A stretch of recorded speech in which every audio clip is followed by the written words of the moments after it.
Hello, and thank you for watching this May 2nd weather update, brought to you by Agrible, the makers of Morning Farm Report. My name is Eric Snodgrass, and I'm a senior atmospheric scientist and co-founder of Agrible. In last week's video, we focused on the potential severe weather outbreak on Tuesday, April 26th. We, along with the Storm Prediction Center, targeted the Central Plains as the hotspot for severe storms, as all of the ingredients for severe storms were coming together there last Tuesday. As a result, Tuesday, April 26th is now the most active severe weather day for the year, with over 500 reports of severe weather.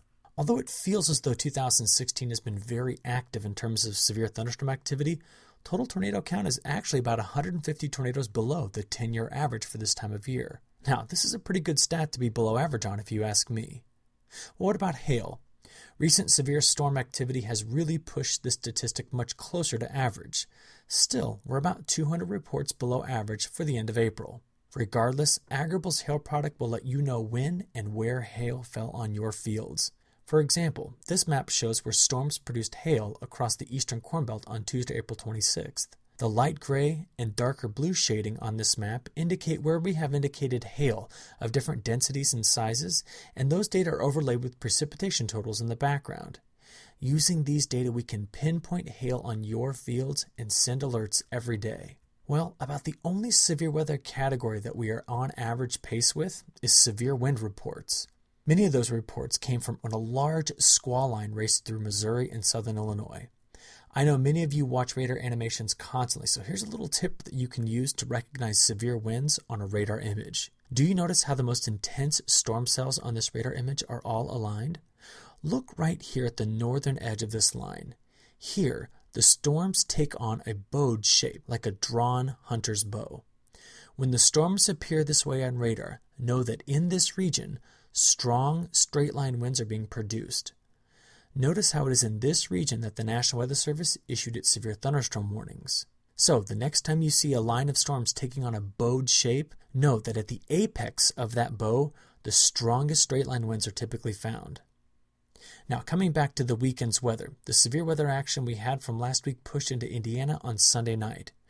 Radar animations from the NexRad radar in Indianapolis showed several discrete cells producing frequent lightning, hail, and even a tornado warning near Muncie, Indiana. Storms like these have pounded the United States over the last week. Tragically, 5 lives were lost in Texas as floodwaters rose due to recent storm activity. This video shows 2 large drainage pipes being swept away along with the road that they were under as heavy rains caused flooding in Texas. Rising floodwater in Lake Charles, Louisiana swept this car away and forced it to become wedged underneath this bridge. Well, in addition to all of this thunderstorm activity, a lot of rain fell in the past 7 days across the United States. Here in central Illinois, the Christie Clinic Illinois Marathon was a soaker for the second year in a row. But for ag, these rains are welcomed in some locations, while in others, producers are wanting a bit of a dry stretch to clear standing water in their fields. Most of the rain that fell in Kansas, parts of Oklahoma, and other wheat-growing regions in the Great Plains will likely translate into bigger yields for wheat. With the big Kansas crop tour coming up, I'm sure mud boots will be a necessity, as most of the Great Plains are wet.